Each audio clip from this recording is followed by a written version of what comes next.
Hello नमस्कारम everybody. आज मैं 3 step problem solving method में आपको इंसुलेटेड पाइप से हीट लॉस कैसे निकालना है इसके बारे में चर्चा करने जा रहा हूँ। तो आइए हम अपना शुरू करते हैं 3 step problem solving method. Step 1 है हमारी राइट डाउन प्रॉब्लम, इसमें थिंक स्टडी और कंसल्ट वाला पार्ट है। स्टेप 2 लिस्ट ऑफ सॉल्यूशन, इसमें हम लिस्ट ऑफ सॉल्यूशन बनाएंगे। Step 3 select favourite solution from step number 2 and start the work. यहाँ मैंने जो स्केच है, ड्राइंग है, इसमें मैंने एक थोड़ा सेक्शन दे रखा है। इसमें टोटल पाइप का लेंथ है, ये एल जो है पाइप का लेंथ है। D1 है वो पाइप का इनसाइड का डायमीटर है। D2 है वो हमारा पाइप का आउटसाइड डायमीटर है। D3 है वो इंसुलेशन का आउटसाइड डायमीटर है।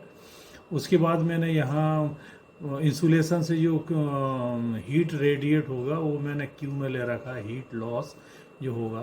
और इंसुलेशन का आउटसाइड का जो टेम्परेचर है वो T2 है। इसका H2 है वो कांस्टेंट है, कोफिशेंट है ये। उसके बाद ये पाइप का इनसाइड जो टेम्परेचर है वो मैंने T1 ले रखा है। H1 इधर का हीट कोफिशेंट मैंने ले रखा है। इसी तरह से ये रेड कलर में आप जो देख रहे हैं वो मैंने पाइप ले रखा है। और जो बाहर का पाइप के बाहर है वो इंसुलेशन वाला मटेरियल है। तो आगे हम इसी डायग्राम के हिसाब से हम आगे कैलकुलेशन स्टार्ट करेंगे। Step 1 write down problem. हमारी प्रॉब्लम है how to calculate heat loss through insulation pipe. इसमें हम थिंक करेंगे, स्टडी करेंगे और कंसल्ट करेंगे। तो आइए चलते हैं नेक्स्ट पार्ट की तरफ। थिंकिंग वाले पार्ट में इतना ही कहना चाहूँगा कि इसमें जो कंट्रीब्यूटर एलिमेंट है वो steam temperature at point T1 है। जो पाइप के इनसाइड में जो टेम्परेचर वो हमको देखना पड़ेगा, तो हम स्टीम का टेम्परेचर भी ले सकते हैं अंदर। और उसके बाद जो सेकंड है पाइप जो इनर डायमीटर है वो हमको लेना पड़ेगा D1। पाइप का आउटर डायमीटर लेना पड़ेगा। इंसुलेशन आउटर डायमीटर लेना पड़ेगा। Heat loss at surrounding at T2 temperature हमको लेना पड़ेगा। और टोटल लेंथ ऑफ पाइप लेना पड़ेगी कि हमारा पाइप कितना है। ये डाटा हमको फील्ड से कलेक्ट करना पड़ेगा। उसके बाद हम आएंगे तो इसका कैलकुलेशन स्टार्ट करेंगे। स्टडी एंड कंसल्ट वाले पार्ट में इतना ही कहना चाहूँगा कि जब भी किसी चीज़ का आप कैलकुलेशन करते हैं तो एक बार उसका स्टडी कर लीजिए और उसके बाद आप काम चालू कीजिए। इसलिए मैंने यहाँ दे रखा है कि इससे रिलेटेड जो भी मैनुअल्स वगैरह हैं हीट लॉसेस से, तो उसको एक बार आप पढ़ लीजिए। वो फिर भी आपको समझ में नहीं आ रहा है तो आप अपने सीनियर से कंसल्ट भी कर सकते हैं। अगला हमारा स्टेप है step number 2 list of solution. यहाँ सॉल्यूशन में यही कहना चाहूँगा कि heat loss through insulated pipe है, उसका यदि हमको निकालना तो हम सिंपल इंजीनियरिंग कैलकुलेटर से भी निकाल सकते हैं फार्मूला यूज करके। और यदि आप आसान करना चाहते हैं कैलकुलेशन तो इसको जो है एक्सेल की शीट से भी आप निकाल सकते हैं। तो एक्सेल की शीट का भी मैंने अरेंजमेंट किया हुआ है। तो आप मेरे डिस्क्रिप्शन बॉक्स में जाकर आप एक्सेल सीट का लिंक देख सकते हैं। वहाँ से आप एक्सेल सीट डाउनलोड कर लीजिए और उससे भी आप कैलकुलेशन कर सकते हैं। तो अभी मैं पॉइंट 1 जो मेरा पहला पॉइंट है heat losses through insulated pipe bye simple engineering calculator, हम सिंपल कैलकुलेटर से कैसे कैलकुलेटर के इस बारे में चर्चा करेंगे। उसके बाद हम एक्सेल सीट से कैसे निकालेंगे उसके बारे में चर्चा करेंगे। तो आइए चलते हैं अगले पार्ट की तरफ। Heat losses through insulated pipe bye simple engineering calculator. तो इसमें सबसे पहले हमको क्या डाटा कलेक्ट करना है। जो फील्ड में जाएंगे हमको जिस जगह का या जिस प्लेस का हमको स्टडी करना है, लॉसेस का स्टडी करना है, वहाँ हम जाएंगे।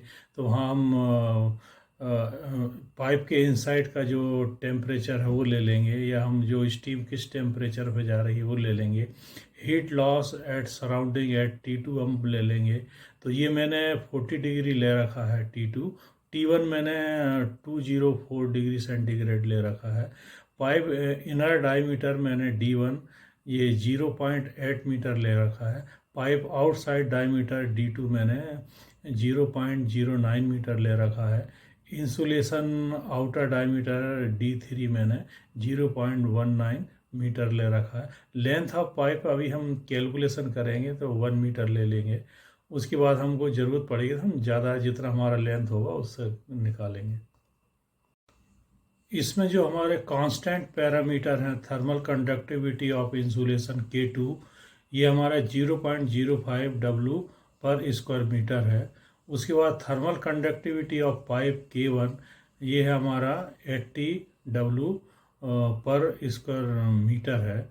हीट ट्रांसफ़र कोफिशेंट जो इनसाइड पाइप का H1 है वो 60 W पर स्क्वायर मीटर है। Heat transfer coefficient of insulation जो है H2, वो हमारा 18 W स्क्वायर मीटर है। फार्मूला एंड कैलकुलेशन, तो इसमें expose surface area of pipe for convection E1 का जो फार्मूला यूजिंग हम जो कर रहे हैं, जब हम फार्मूला कर रहे हैं वो 2πD1L डिवाइडेड बाय 2। तो इसका हम निकालेंगे कि पाइप का D1 का हमारा जो डायमीटर है 0.08 है। पाइप का लेंथ हमने 1 मीटर अभी हम लेंगे और इस तरह से हम कैलकुलेशन करेंगे तो हमारा 0.251 स्क्वायर मीटर आ रहा है। उसी प्रकार से expose surface area of insulation और कन्वेक्शन निकालेंगे A3। तो इसमें फार्मूला सेम है, खाली डायमीटर का डिफरेंस है। और तो इसका हम निकालते हैं, कैलकुलेशन करेंगे तो हमारे 0.597 स्क्वायर मीटर आता है। इनर कन्वेक्शन RI, ये पाइप के इनसाइड का कन्वेक्शन है। जो पाइप जो हमारा है वो हीट लॉस के लिए कितना रेजिस्टेंस उत्पन्न करेगा इसके बारे में है। तो इसका जो यूजिंग फार्मूला, मतलब जो हम फार्मूला यूज कर रहे हैं वो 1 divided by H1 multiply by A1 है।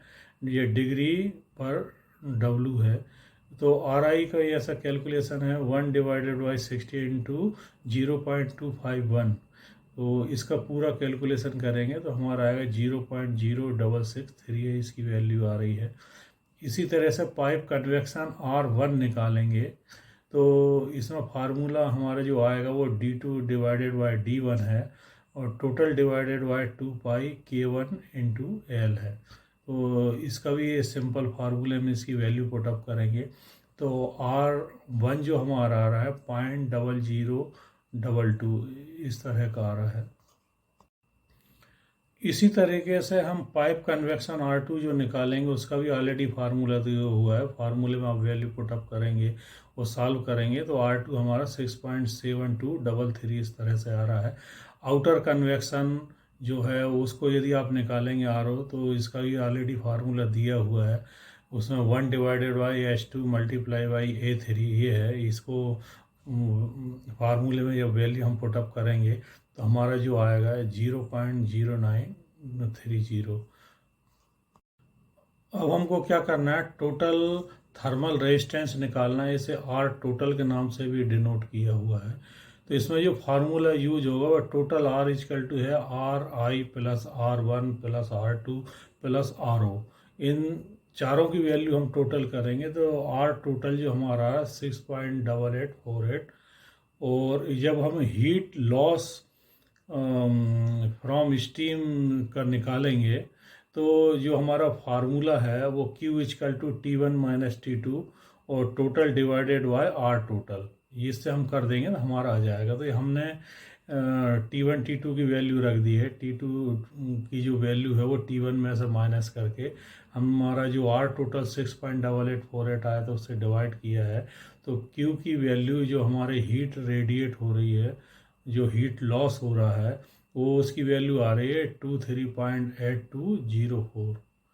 तो इस तरह से हम इसको कैलकुलेट कर सकते हैं हीट लॉस। ये जो हमारा हीट लॉस आ रहा है वो पर मीटर लेंथ पाइप में से आ रहा है। यदि हमारा पाइप का लेंथ ज़्यादा है तो हम इसमें वो जो क्यू में हम उतने ही पाइप के लेंथ का मल्टीप्लाई कर लेंगे तो हमारे पूरे पाइप का जाए, जितने मीटर का आपका पाइप उतने मीटर का आप मल्टीप्लाई कर दीजिए तो उतने मीटर के पाइप के पीस से आपको कितना हीट लॉस हो रहा है वो आ जाएगा। यहाँ पर मैंने हीट लॉस और total length of insulated pipe को निकाला है। तो यहाँ मैं 10 मीटर लेंथ ले रहा हूँ। तो इसमें फार्मूला हमने यूजिंग किया है, यूज फार्मूला है कि Q multiply by length of pipe. तो जो भी हमारा Q आया है उसमें हम 10 से मल्टीप्लाई कर देंगे तो हमारी वैल्यू आ जाएगी। तो मेरे 10 मीटर लेंथ पाइप का जो हीट आ रहा है वो है 238.204। तो इस तरह से आपका जितना लेंथ हो आप उतना लेंथ का मल्टीप्लाई कर देंगे तो आपका उतना आ जाएगा।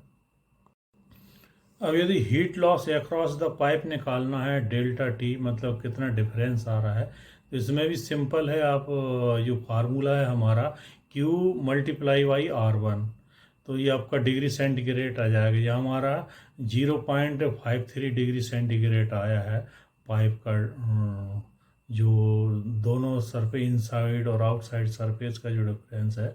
अब heat loss across the insulation delta T, तो इसका भी फार्मूला सेम वैसे ही होगा। Q मल्टीप्लाई बाई R2 हमने कर दिया है, तो ये भी डिग्री सेंटीग्रेड में आएगा। इसमें हमारा आया है 160.14 डिग्री सेंटीग्रेड आया है। सॉल्यूशन नंबर 2 है मेरा heat loss through insulated pipe by Excel sheet. तो एक्सेल सीट के द्वारा हम हीट लॉस कैसे निकालेंगे, तो ये आइए इसके बारे में जानते हैं। इंसुलेटेड पाइप का एक्सेल सीट में कैसे निकालेंगे, ये मैंने एक्सेल सीट बना रखी है। तो जब भी आपको निकालना है तो आप ऐसा कर सकते हैं, जहाँ पे ये वाइट कलर का आपको ये दिख रहा है यहाँ पे आप अपना डाटा डाल देंगे। जैसे यहाँ मैंने लिखा है steam eight T1 degree centigrade point, मतलब टी, जो फिगर में देखिए जहाँ मैंने ये T1 दे रखा है, इस जगह इस पॉइंट पे हमारा स्टीम टेम्परेचर कितना है ये जो हम भर देंगे। उसके बाद में क्या है, पाइप इनर डायमीटर हमको लेना है, उसके बाद पाइप का आउटर डायमीटर लेना है, फिर इंसुलेशन आउटर डायमीटर लेना है। तो पाइप का जो इनसाइड डायमीटर मैंने D1 लिखा रखा है, आउटर डायमीटर D2 लिखा रखा है, और D3 जो है मैंने इंसुलेशन आउटर डायमीटर लिख रखा है।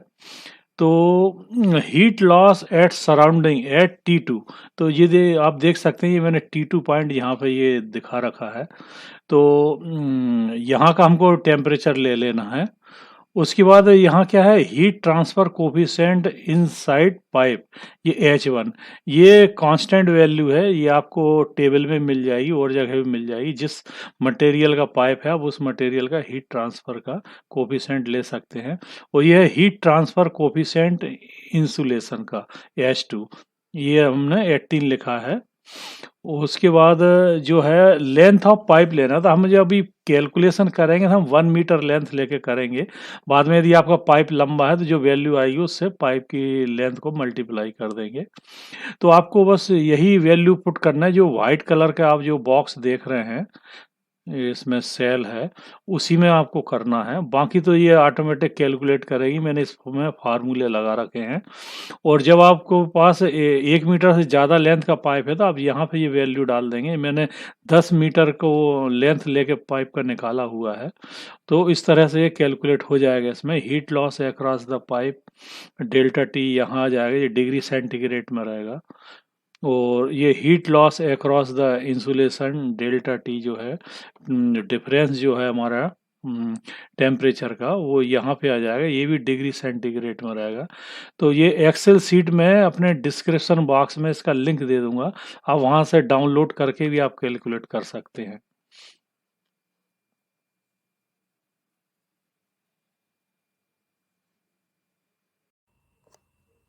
Step number 3, select favourite solution from step number 2 and start the work. तो यहाँ मैंने जो सॉल्यूशन दे रखे हैं इसमें जो भी आपको अच्छा लगता है वो आप इस्तेमाल कर सकते हैं। और यदि आपको और भी सॉल्यूशन यदि बनाना है तो आप बना सकते हैं। मुझे उम्मीद है आपको ये मेरा वीडियो पसंद आएगा। मेरे वीडियो को लाइक करेंगे, शेयर करेंगे, हो सके तो मेरी चैनल को सब्सक्राइब कीजिए। Thank you for watching my video.